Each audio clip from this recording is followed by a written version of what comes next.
या घरातली स्त्री सामर्थ्याने सगळं कष्ट करून चेहऱ्यावरचा आनंद गमवू देत नाही, आणि ज्या घरातला पुरुष कितीही वाईट परिस्थिती आली नीतिमत्ता सोडत नाही, त्या घरातला भगवंत आणि लक्ष्मी कधीच दुरावत नाही. न्यायशास्त्राचं वर्णन आहे महाराज. तिला आनंद ठेवणं तुमच्या हातात आहे.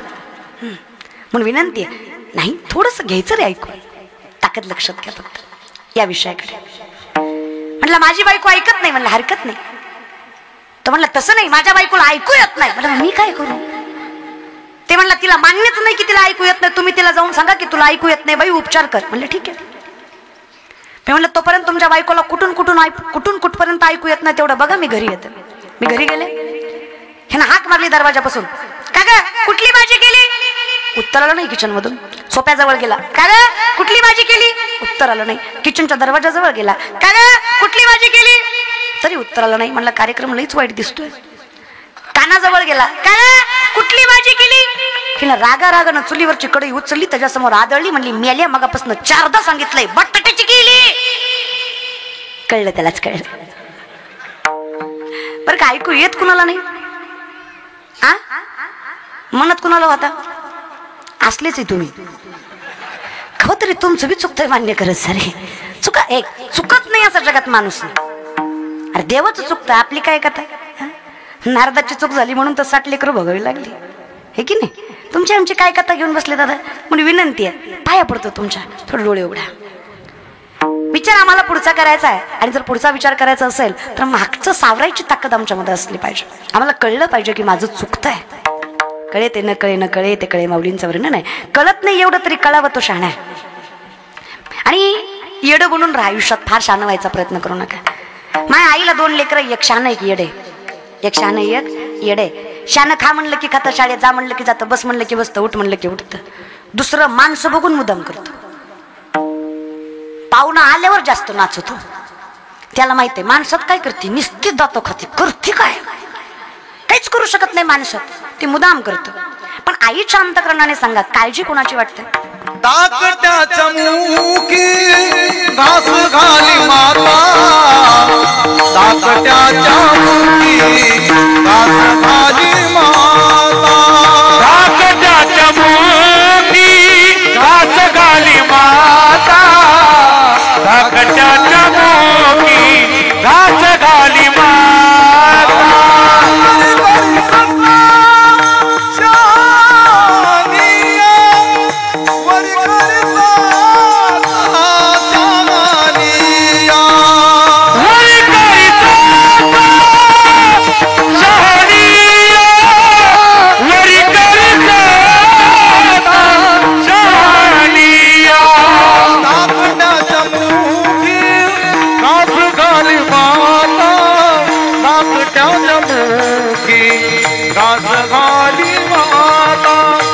धाकट्याच्या मुखी घास घाली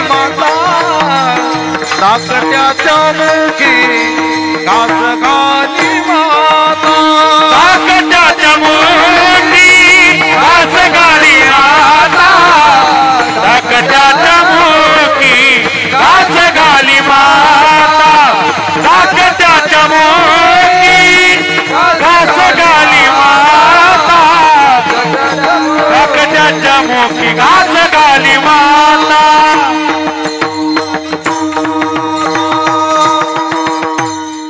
लेकराची काळजी जास्त वाटते आईला. जगाच्या मालकिनीचंही तसंच आहे.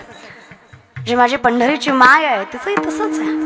ती म्हणते हा शाणा, याला माझी गरज नाही, हा येडा, याला माझ्याशिवाय कोणी सांभाळणार नाही. म्हणून वेडे बनून राहा. देवा मला जमत नाही शास्त्र विस्त्र, काही जमत नाही देवा, पण मी तुझी पंढरीची वारी करणार, वारकरी होणार, मी एकादश करणार, मी सामर्थ्याने तुझं नामचिंतन करणार.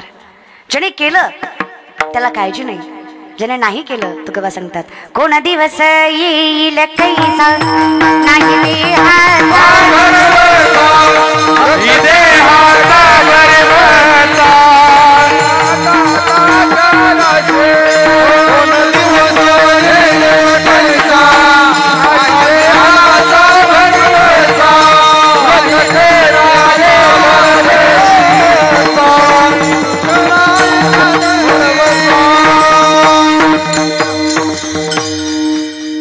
महाराज. लोक म्हणतील हे आम्हाला अगोदर माहित आहे, जन्माला आल्यावर लगेच कळतं महाराज. जसं समजायला लागतं तसं आम्हाला माहित आहे की मृत्यू वाटायलाय हे सांगू नका. करायचं काय सांगा, काळजी करू नका. महाराज हरी उच्चारणी अनंत जातील लयासी नाम संकीर्तन साधन पय जळतील पापे तृणाग्नी वेळे तैसे नामही केले जपता हरी. पण हरीला जपायचं काहीतरी साधन आहे की नाही. जगाच्या मालकाला मिळवायचं आहे, साध्य आहे, ते कर्म आहे, त्यासाठी वर्म आहे, मार्ग. LIT सारखं आपलं जीवन आहे, कधी गचकन काय भरोसा नाही. जायच्या आधी मार्ग धरा पंढरीचा, पुन्हा नाही ना चालत. आत्मा मरत नाही, पण शेवटी शरीर नाशवंत आहे तोपर्यंत आत्म्याला आत्मस्वरूप करायची ताकद याच्यामध्ये यावी. आणि ही ताकद महाराज म्हणतात माझ्या अनुभवावर सांगतो, फक्त तुझ्या नामचिंतनात आहे.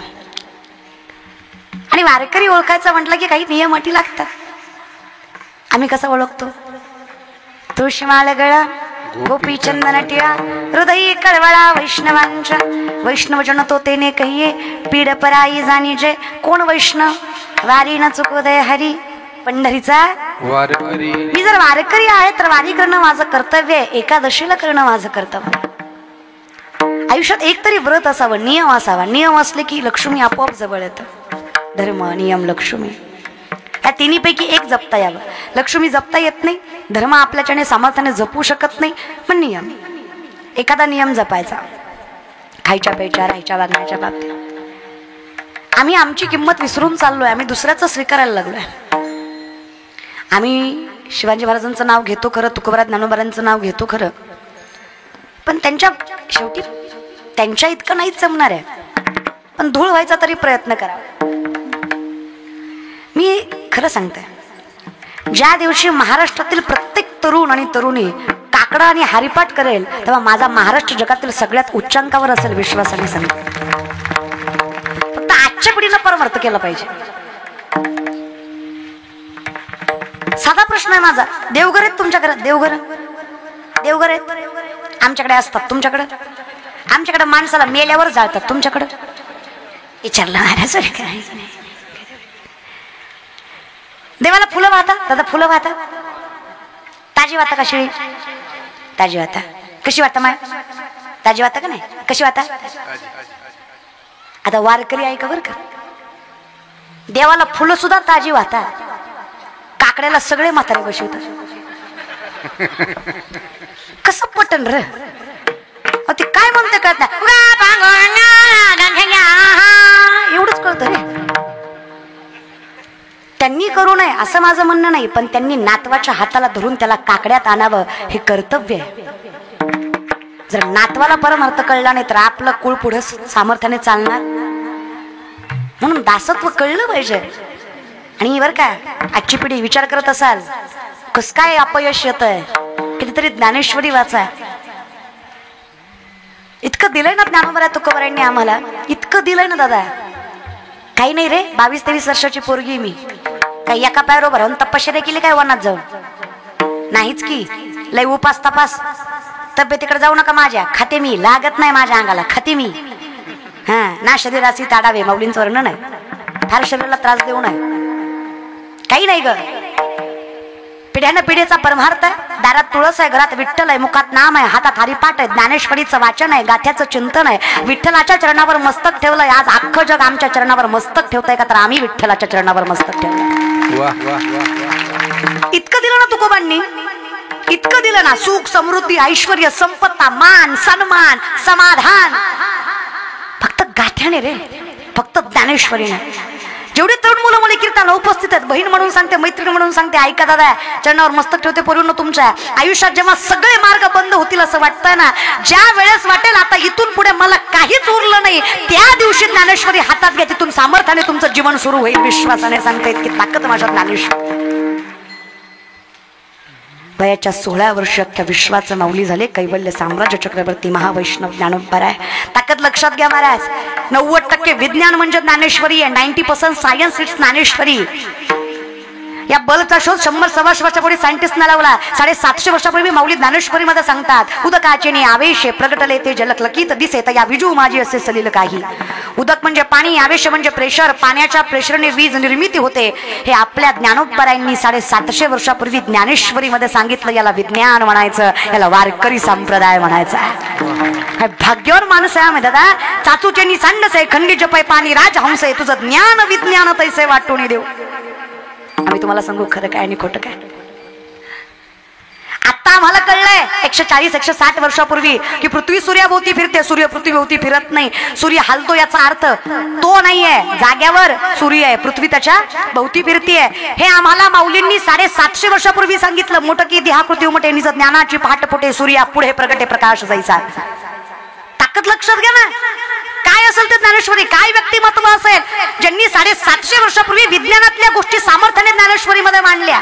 व्यापार करताय, राजकारण करताय, संसार करताय, समाजकारण करताय, धर्म टिकवायचा प्रयत्न करताय, शिक्षण घेताय, आयुष्यात जे काही करताय, कुठलाही प्रश्न आला ना, केमिस्ट्री, फिजिक्स, लॉ, काही करताय तुम्ही, बायोलॉजी, झुलॉजी, आर्ट, कॉमर्स, काही करताय आयुष्यात, पॉलिटेक्निकल, मेकॅनिकल इंजिनिअरिंग करताय, आयुष्यात काही करताय, ज्ञानेश्वरी वाचा. कमीपणा समजू नका. ज्ञानेश्वरी हा ग्रंथ नाहीये, ज्ञानेश्वरी ही जीवन संपत्ती जी तुम्हाला आम्हाला मिळाली. फार भाग्यवान माणसं आहे आपण, ही संपत्ती आपल्या हातात आहे. फक्त विठ्ठलाचं नाव घ्या बरे सामर्थ्याने, खूप देतो जगाचा मालक. फक्त वारी करावी, फक्त एकादश करावी. लोक म्हणतात काय होतं या वारीने, काय होतं एकादशीने. अहो 9 महिने भरले चोखोबरांच्या बायकोचे. किती? 9 महिने. नामदेवरांचा 47 चरणाचा अभंग आहे. चोखोबाची कांता असे ती गर्भीनं झाले, तीच पूर्ण नवमास. 9 महिने भरलेत. 4-5 दिवसावर बाळंतपण आलंय. आणि नवऱ्याचं विठ्ठल विठ्ठल ऐकून बायकोची चिडचिड होतीये. सोयराबाई नाव आहे चोखोबरांच्या बायकोचं. सोयराबाई म्हणतात अहो धनी, घरात अन्नाचा कण नाही खायला आणि विठ्ठल विठ्ठल म्हणता. अहो विठ्ठल विठ्ठल म्हणून कुठं संसार चालतो का? आणि भगवंताचं नाव घेऊन कुठं संसार फुलतो का? फक्तच भजनाने संसारात चालली असती ना तर स्वामी आयुष्यात कष्ट करायची गरज पडली नसती. नवजात शिशु जन्माला येणार आहे, घरात लेकरू होणार आहे आपल्याला, आणि घरात अन्नाचा कण नाही, कसा चालणार आहे तेव्हा आपला संसार. बट करा ती भजन, बास करा ती वारी, सोडा ती एकादश आणि करा काम, करा जरा. बघा जरा इकडे तिकडे संसार फुललेत लोकांचे. भजनाने पाठीमागे राहिलोय आपण.